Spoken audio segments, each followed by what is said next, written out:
जीवन का मकसद तू है, मेरे जीने का कारण तू है। मेरे जीवन का मकसद तू है, मेरे जीवन का कारण तू है। मैं जीऊं या मरूं, वो तेरे लिए यीशु, तू मेरा प्रभु। मैं जीऊं या मरूं, वो तेरे लिए यीशु, तू मेरा प्रभु। मेरे जीवन का मकसद तू है, मेरे जीने का कारण तू है। कितने लोग कह सकते हैं ये चीज? मेरे जीवन का मकसद तू है, मेरे जीने का कारण तू है। मैं जीऊं या मरूं, वो तेरे लिए तू मेरा प्रभु। मैं जीऊं या मरूं, वो तेरे लिए मेरा प्रभु। पिछला सब भूल कर मैं आगे दौड़ा चलूं, पिछला सब भूल कर मैं आगे दौड़ा चलूं। जो मेरे लिए धन था उसको मैं त्याग दूं, जो मेरे लिए धन था उसको मैं त्याग दूं, कि मैं पाऊं सुख का दौड़ा मैं जाऊं, कि मैं पाऊं वो पुरस्कार। दौड़ा मैं जाऊं, मैं जीऊं या मरूं, तेरे लिए तू मेरा प्रभु। कितने लोग कह सकते मैं जीऊं या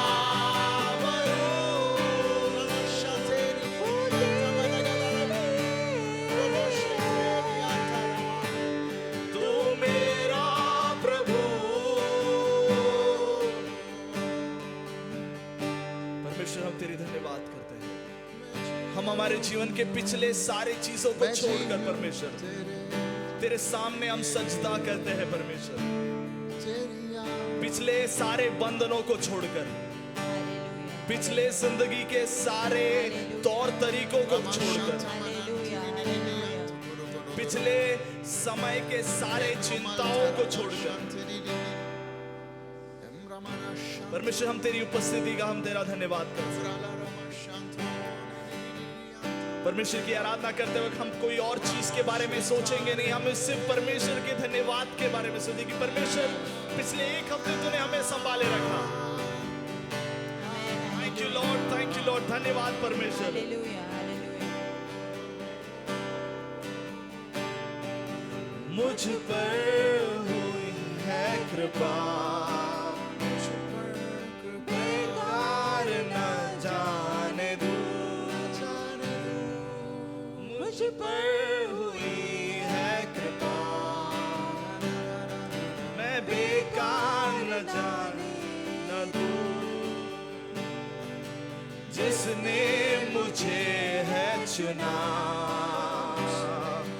उसकी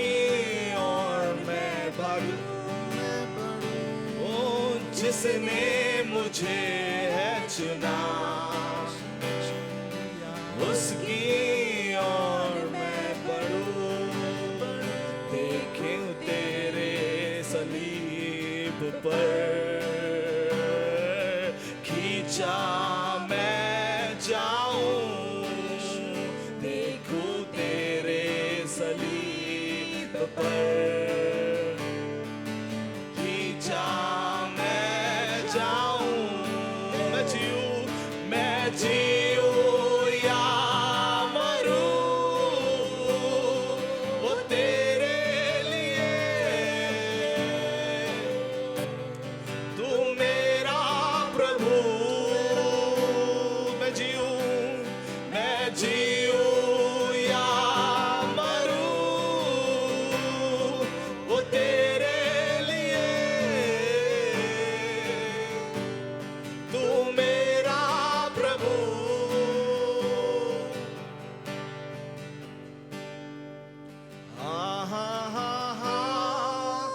हालेलुया, हालेलुया,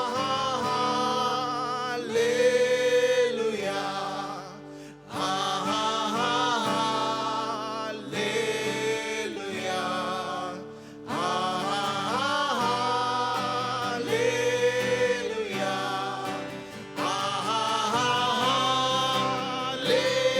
हालेलुया। अपने हाथों को स्वर की ओर उठाकर उस परमेश्वर का धन्यवाद करें। हालेलुया, हालेलुया, हालेलुया,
सारी सृष्टि के मालिक तुम ही हो, सारी सृष्टि के रक्षक तुम ही हो।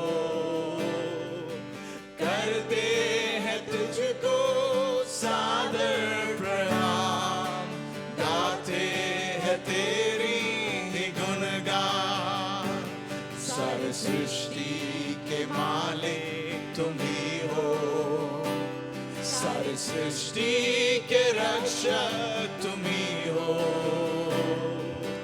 करते हैं तुझको सादर प्रणाम, गाते हैं तेरी ही गुणगान। हाले सब मिलके अपने हाथों को उठाकर हालेलुया, हालेलुया।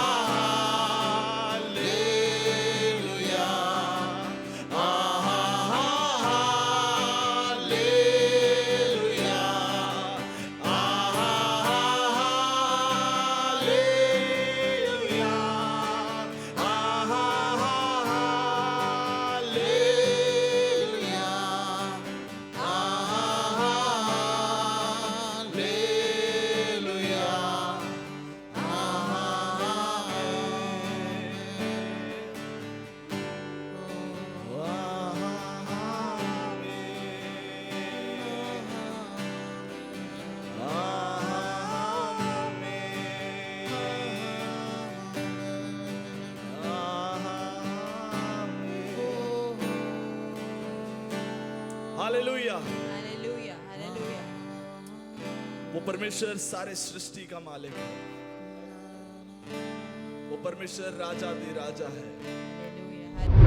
आज का ये दिन यहोवा ने बनाया है, तो आओ मिलकर हम खुशियाँ बनाए। आओ आज का ये दिन यहोवा ने बनाया है, तो आओ मिलकर हम खुशियाँ बनाए। तो आओ मिलकर हम सब नाचे, तो आओ मिलकर हम सब गाए। धन्यवाद हो, धन्यवाद हो, धन्यवाद हो तेरा, धन्यवाद हो, धन्यवाद हो, मैं हूँ तेरा। आज के दिन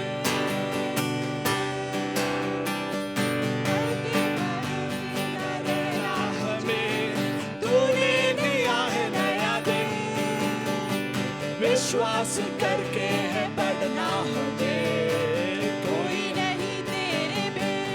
एक मिनट, हो कल के भरोसे न रहना हमें, तूने दिया है नया दिन, विश्वास करके है बढ़ना हमें, कोई नहीं तेरे बिन। आज के दिन ओ मिलकर हम सब नाचे, तो आओ मिलकर हम सब गाए। धन्यवाद हो, धन्यवाद हो, धन्यवाद हो तेरा, धन्यवाद हो, धन्यवाद हो, मैं हूँ तेरा। आज के दिन मैं हूँ तेरा। आज के हम भूल जाए निराशाओं को, आशाओं का है ये दिन, यीशु तू हमारे है संग, कोई नहीं तेरे बिन। हम भूल जाएंगे, हम भूल जाए निराशाओं को, आशाओं का है ये दिन, यीशु मसीह जो हमारे है संग, कोई नहीं तेरे बिन। आज के दिन। तो आओ मिलकर हम सब नाचे, तो आओ मिलकर हम सब गाए। धन्यवाद हो, धन्यवाद हो, धन्यवाद हो तेरा, धन्यवाद हो, धन्यवाद हो, मैं हूँ तेरा। आज के दिन हूँ तेरा, आज के दिन मैं हूँ तेरा। आज के दिन खायाला पियाला यीशु ने दिले, खायाला पियाला यीशु ने दिले, राहायला जागा यीशु ने दिले, राहायला जागा यीशु ने दिले। आम्ही आभारी रे, आभारी मानतो येशूला, आम्ही आभारी रे, आभारी मानतो येशूला। काय गे? आम्ही आभारी रे, आभारी मानतो येशूला। आम्ही आभारी रे। आभारी मानतो येशूला। खायला खायाला पियाला येशू ने दिले, खायाला पियाला येशू ने दिले,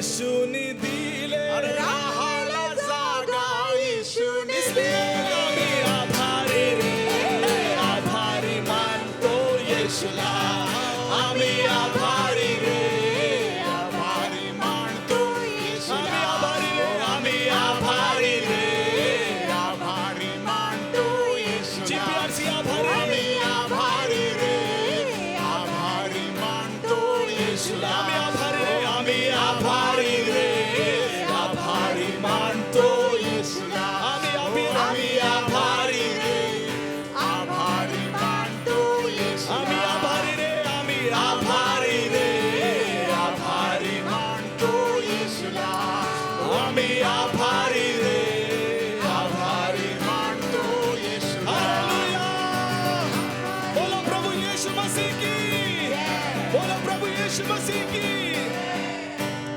हालेलुया हालेलुया तुम सा कोई नहीं तुम सा कहीं नहीं अब है पूरा यकीन तुम सा कोई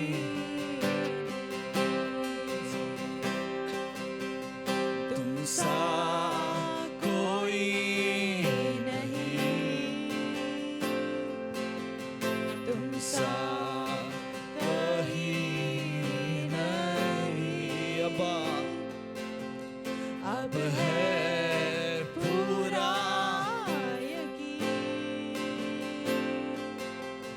तुम सा कोई यीशु मसीह यीशु मसीह ओ महिमा तेरी गाए गाए आसमान गाए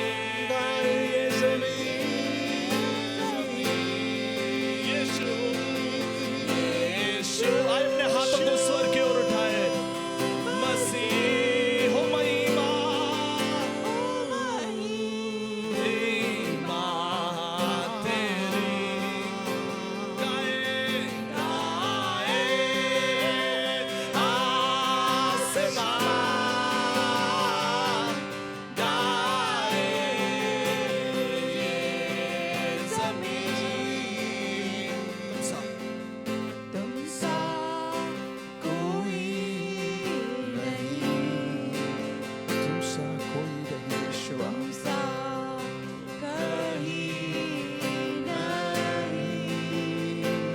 अब है अब है पूरा यकीन पूरा यकीन है यीशु तुम सा कोई नहीं सा कोई नहीं तुम सा कोई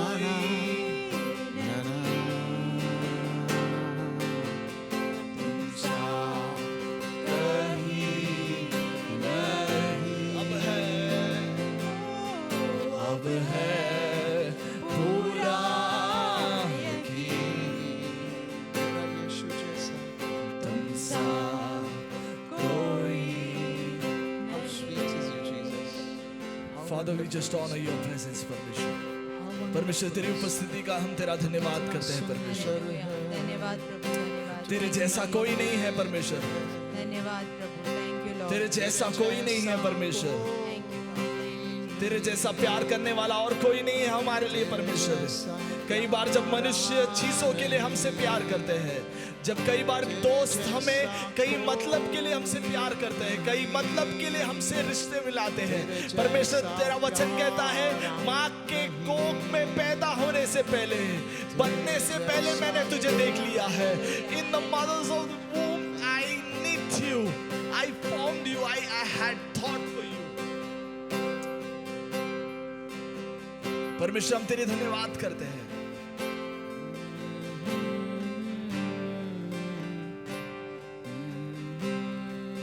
thank you Lord, thank you Lord. धन्यवाद परमेश्वर।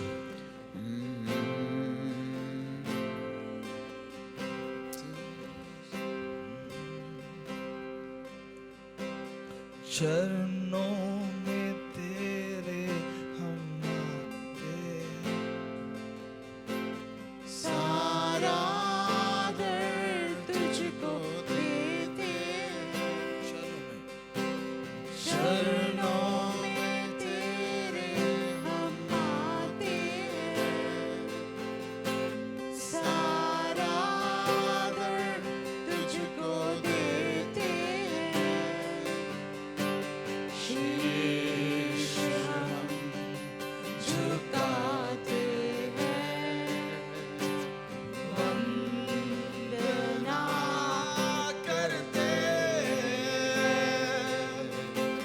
शीश हम झुकाते हैं वंदना करते। हालेलुया,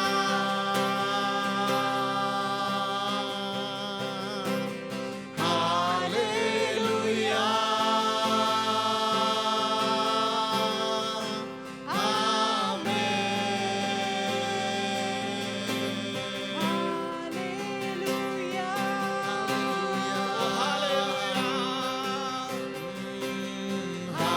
हालेलुया,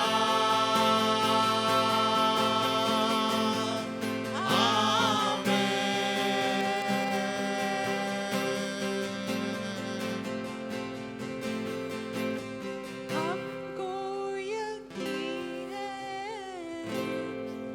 कि तू है खुदा इस कारण ही करते सजदा हमको यकीन है कि तू है खुदा इस कारण ही करते सजदा शीश हम झुकाते हैं वंदना करते हैं हम। शीश हम झुकाते हैं वंदना करते हैं हम। हालेलुया, ओ हालेलुया,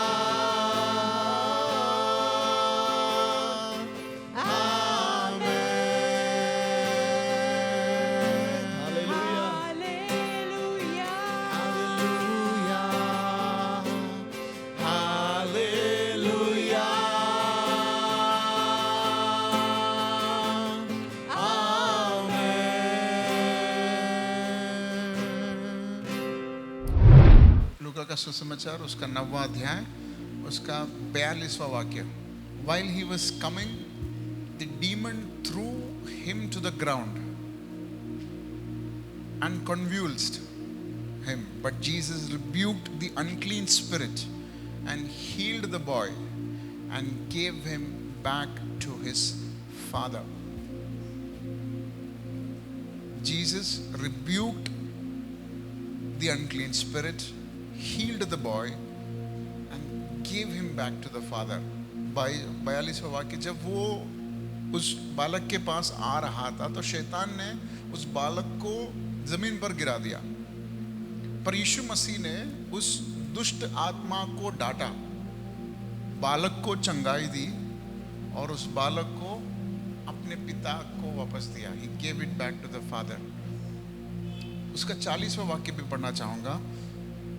ये पिता कह रहा है, and I begged your disciple to cast it out, but they could not. एक बालक था, उस बालक को भूत प्रेत आत्मा ने जकड़ लिया था और उसकी वजह से वो अपने आप को जमीन पर गिरा रहा था और वो अपना शरीर से पीड़ित था।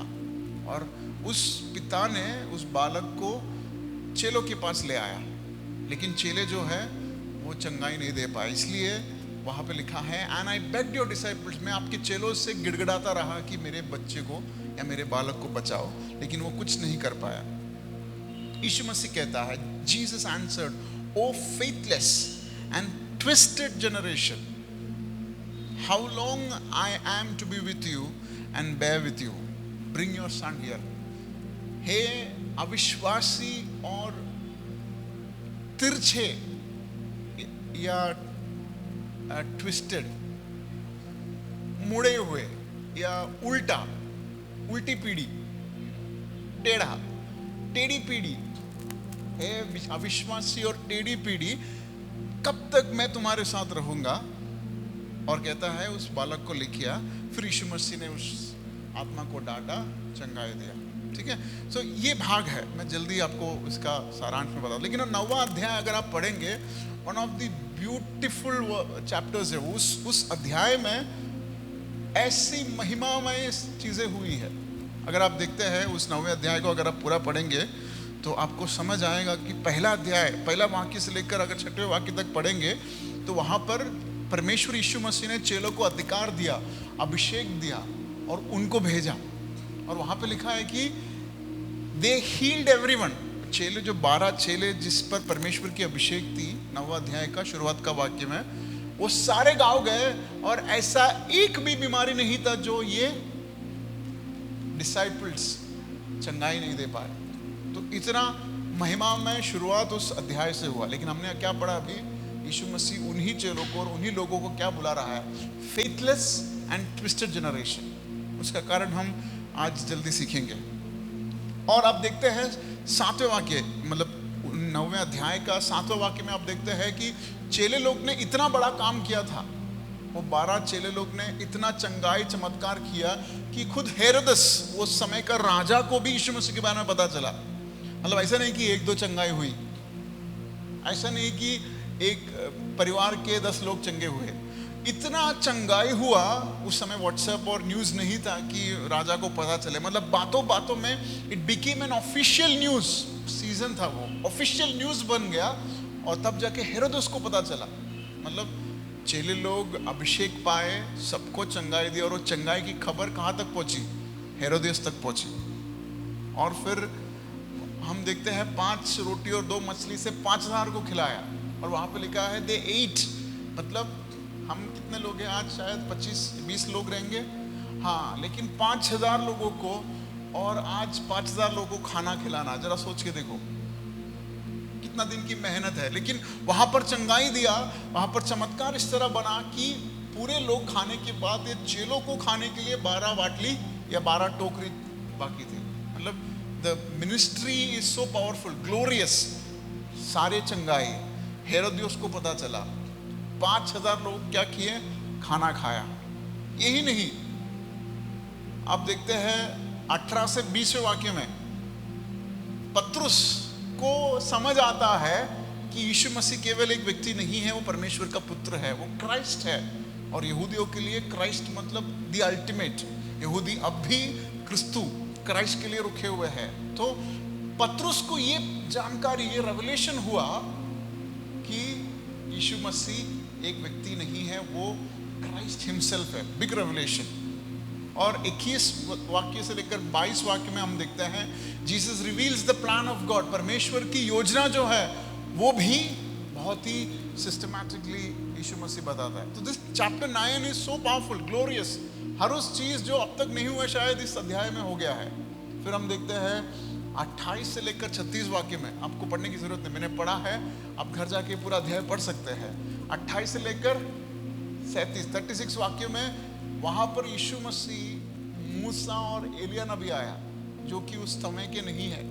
आप देखेंगे माउंट ऑफ ट्रांसफिगरेशन में, वहां पर परमेश्वर यीशु मसीह ने अपना रूप धारण कर लिया और उसके साथ बात करने के लिए कौन है, मूसा आया। मूसा, पुराने नियम का मूसा जो मर चुका था वो आया। एलिया नबी जो रथों में उठा गया था वो आकर ये तीनों बात कर रहा है। और पतरस, ताजुब की बात है कि पतरस को समझ आया कि ये मूसा है और वो एलिया नबी है। वो बात कर रहे हैं ऐसी महिमामय समय। और हम देखते हैं 40 वाक्यों में कि यीशु मसीह उतर आता है और ये बात करता है, वो फेथलेस एंड क्रूकेड जनरेशन। तो क्यों इतने महिमा में सिचुएशन के बाद ऐसे एक स्थिति क्यों आई? जल्दी से हम पढ़ेंगे 37th verse.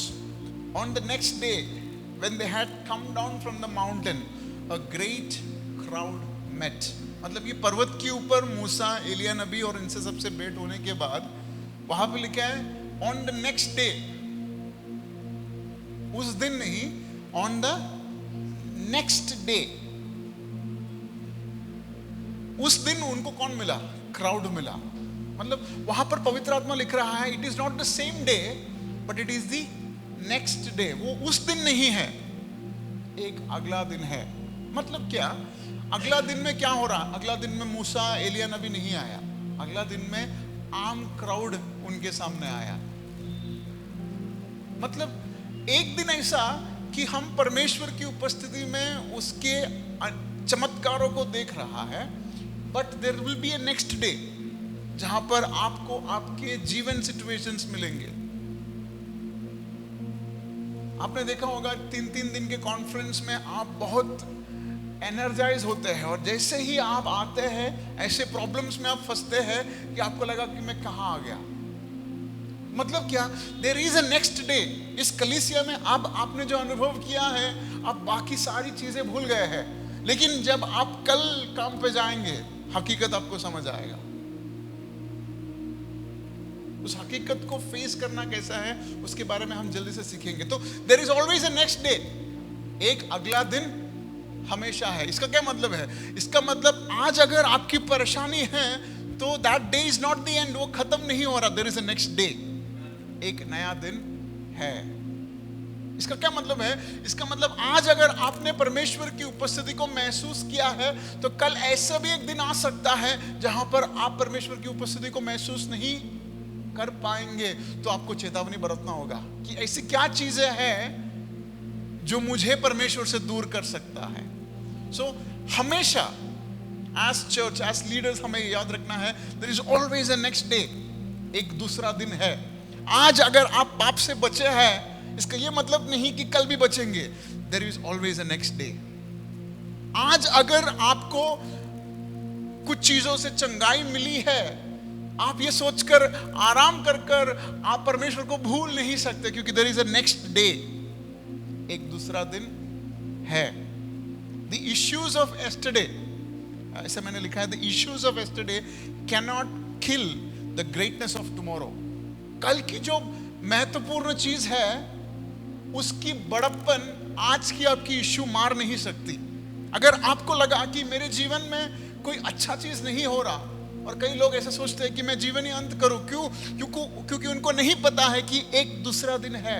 There is always a next day, a next chance, a next moment for you. परमेश्वर हमें ये कह रहा है, अगर हम इंतजार कर पाएंगे, परमेश्वर में टिक पाएंगे तो एक बेहतर दिन आएगा।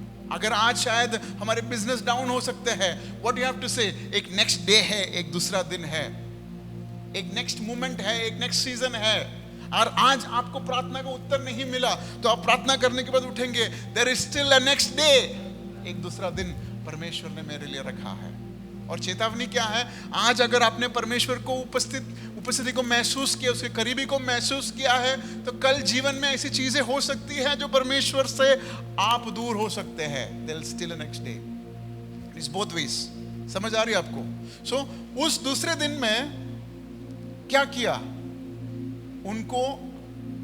when they came down, मतलब यीशु मसीह और पूरे जो 3 लोग जो गए थे वो नीचे आए।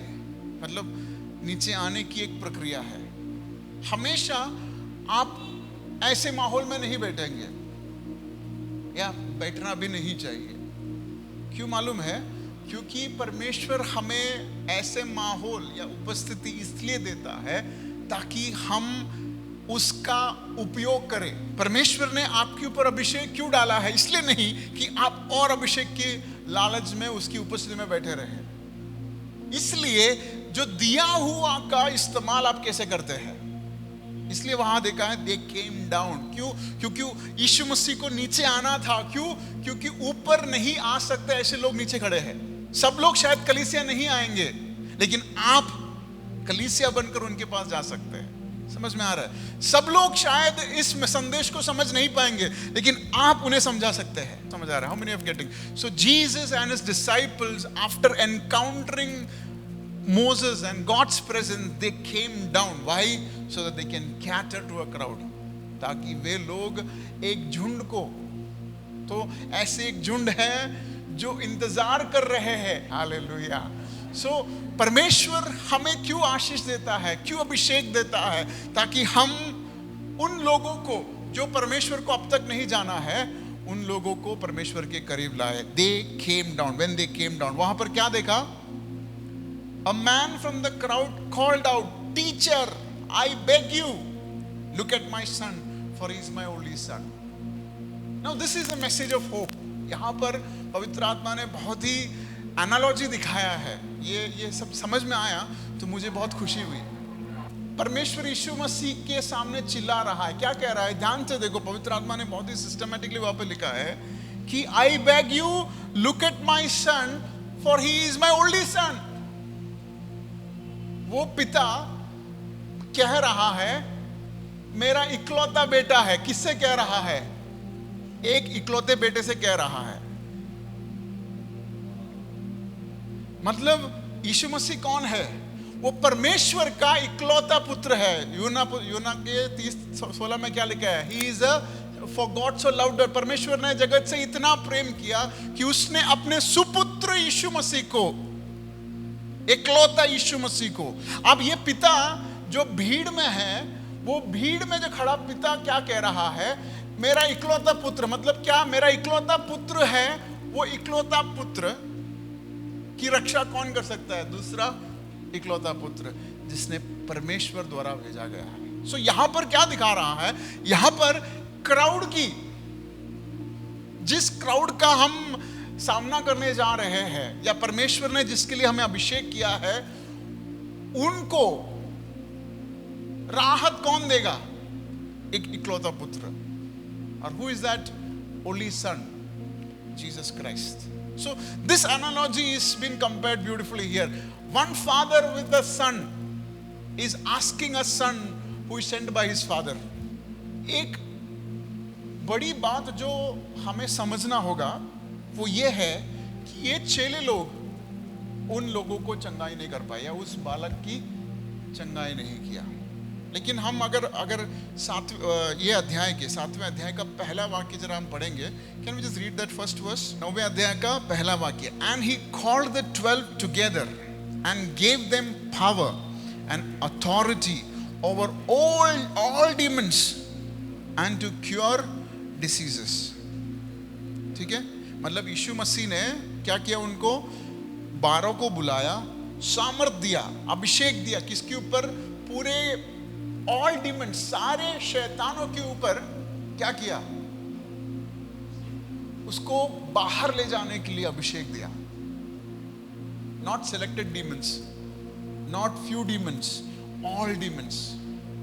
किसने अभिषेक दिया? स्वयं उस इकलौता पुत्र ने। किसको अभिषेक दिया? ये 12 चेलों को। और ये अभिषेक काम में लाया? यस, काम में लाया। 12वां वाक्य में क्या पढ़ते हैं कि सबको उसने चंगाई किया। कौन? उस 12 लोगों ने। मतलब परमेश्वर यीशु मसीह का अभिषेक उन 12 लोगों के ऊपर, और उस 12 लोगों ने सारे शैतानों को हराया या पूरी चंगाई ला दी। फिर क्यों नहीं हुआ इस बालक के ऊपर की रोग का इलाज, या इसके ऊपर की शैतान क्यों नहीं भागा? और इस विषय को जब यीशु मसीह ने देखा कि मैंने ऑलरेडी इन 12 लोगों को अभिषेक किया है और इन्होंने उस सामर्थ का उपयोग भी किया है और ठीक तरह से उपयोग किया है, लेकिन तब भी ये लोग इस डीमन को या इस शैतान को भगा नहीं पाया। इसलिए यीशु मसीह देकर कहता है वो फेथलेस and crooked generation. मतलब ये उन लोगों के लिए भी एक चेतावनी और चेलों के लिए भी एक चेतावनी है. ये क्यों नहीं कर पाए ये चेले? मैं थोड़ा प्रार्थना किया, मुझे थोड़े आंसू आए. परमेश्वर बता, तेरी अभिषेक है. 9वें अध्याय के पहले वाक्य पर यीशु मसीह ने उन्हें सामर्थ दिया है, यीशु मसीह ने उन्हें अभिषेक दिया है, फिर भी क्यों नहीं हुआ? एक जल्दी से वाक्य पढ़ेंगे, फिलिपियों की पत्री जरा पढ़ेंगे. फिलिपियों की पत्री उसका 2रा अध्याय उसका 14 वाक्य. फिलिपियों की पत्री उसका 2रा अध्याय उसका 14 वाक्य. Do all things without grumbling or disputing. बिना कुड़कुड़ाहट के और बिना द्वेष विद्वेष के सारे चीज करो. That you may be blameless and innocent children of God without blemish in the midst of a crooked and twisted generation. यहाँ पर प्रेरित पौलुस जो है फिलिपियों को जब लिख रहा है तो कह रहा है कि बिना कुड़कुड़ाए और बिना झगड़े के सारे चीज करो, क्योंकि तुम कहाँ हो? तुम एक टेढ़ी जाति के या पीढ़ी के बीच हो. मतलब टेढ़ी पीढ़ी कौन है? जो कुड़कुड़ाता है और जो हर बात पर झगड़ा मोल लेता है. कौन है वो? टेढ़ी पीढ़ी. और यीशु मसीह क्या बुला रहा है? टेढ़ी पीढ़ी. क्यों? क्योंकि उन चेलों ने और उस पिता ने भी कुड़कुड़ाया. उन चेले और पिता, खास करके उस पिता के बारे में अगर आप सोचेंगे तो पिता क्या कह रहा है? पिता कह रहा है, आई बेग यू. क्या कह रहा है वो? I beg you because the disciples couldn't. मैं क्यों भीख मांग रहा हूं? क्योंकि मेरे ये चेले जो है ये हील नहीं कर पाए.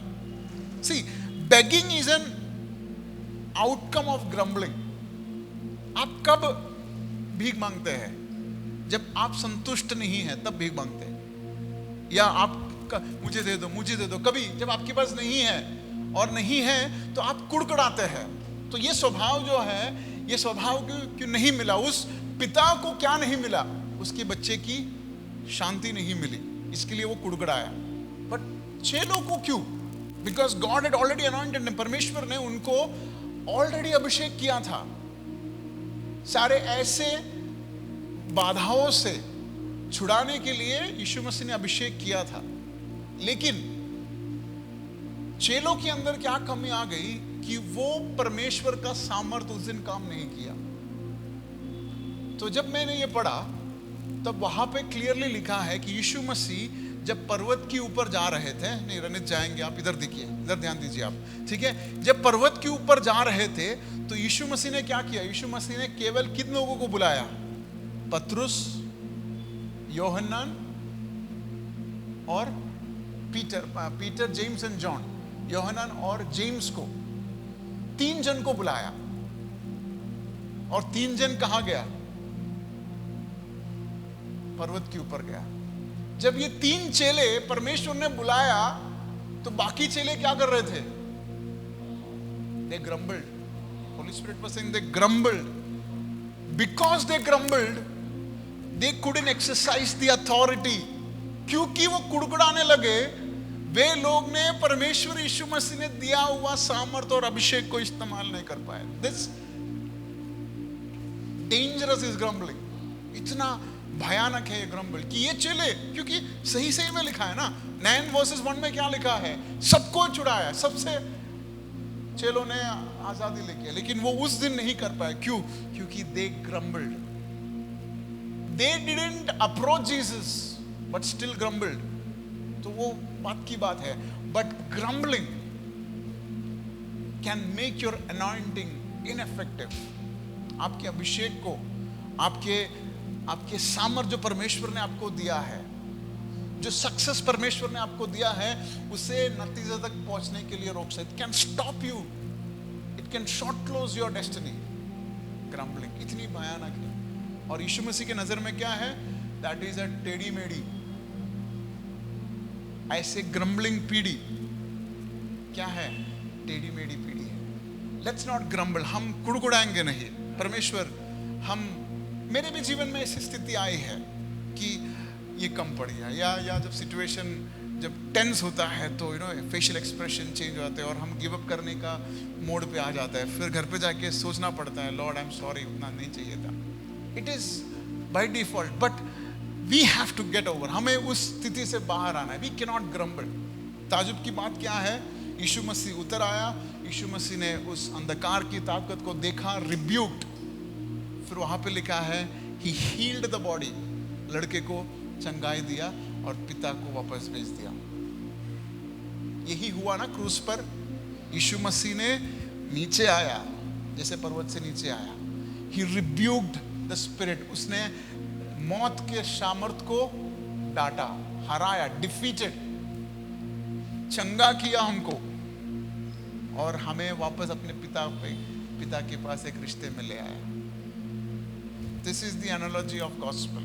ये सुसमाचार का एक एग्जाम्पल है, उदाहरण है यीशु मसीह जो हमारे लिए किया. तो आज हम क्या, कलीसिया बनकर हम क्या डिसाइड करेंगे? हम कुड़कुड़ाएंगे नहीं, क्योंकि परमेश्वर ने ऑलरेडी जीत हासिल करवाया है. He is already victorious. हमारे जीवन की स्थिति, जो भी स्थिति हो, आपके पारिवारिक हो, आपके बिजनेस हो, आपके जॉब हो, आपकी पर्सनल लाइफ हो, मिनिस्ट्री हो, हर उस चीज में परमेश्वर ने जीत हासिल की है. और अगर आप आज उस निचली ग्राफ में है, speak to yourself and faith, there is a next day. एक दूसरा दिन है. There is still a next day where my God is going to come down. एक दिन होगा जब मेरा यीशु मसीह उतर आएगा मेरे जीवन की स्थिति में. He is going to ascend, he is going to come down. Let's together gather for that. उस चीज के लिए हम हमारे हृदय को तैयार करें. Close our eyes in prayer. Please forgive me Lord. I want to be a better person because there is a next day. एक दूसरा दिन है कि मैं खुशी खुशी उस दूसरा दिन में प्रवेश करूंगा, क्योंकि मुझे पता है उस दिन, the next day, Bible says Jesus came down. यीशु मसीह वहां पर आया. उस दूसरे दिन का इंतजार हम कर रहे हैं. हम कलीसिया, हम मिलकर उस दूसरे दिन की इंतजार हम कर रहे हैं, क्योंकि हमें पता है वचन से कि वो दूसरे दिन आप उतर आएंगे. और जब आप उतर आते हैं परमेश्वर, हमारे जीवन की स्थिति में स्टेबिलिटी आती है. इस कलीसिया उस नेक्स्ट डे का इंतजार कर रहे हैं. लिजन उस नेक्स्ट डे का इंतजार कर रहे हैं परमेश्वर. हम सब उस आने वाले दिन का इंतजार कर रहे हैं जब आप उतर आएंगे. परमेश्वर, हम धन्यवाद करते हैं क्योंकि आप हमारा हाथ पकड़ा है. इस वचन को हमारे हृदय में काम करने के लिए सहायता करें. आए हुए सभियों को मैं आशीष करके भेजता हूँ परमेश्वर. तेरी उपस्थिति में वो बढ़ने के लिए सहायता करें. सारी महिमा और आदर सिर्फ आप ही को मिले, यीशु मसीह के नाम में. आमीन. God bless you. परमेश्वर आप सबको आशीष करे.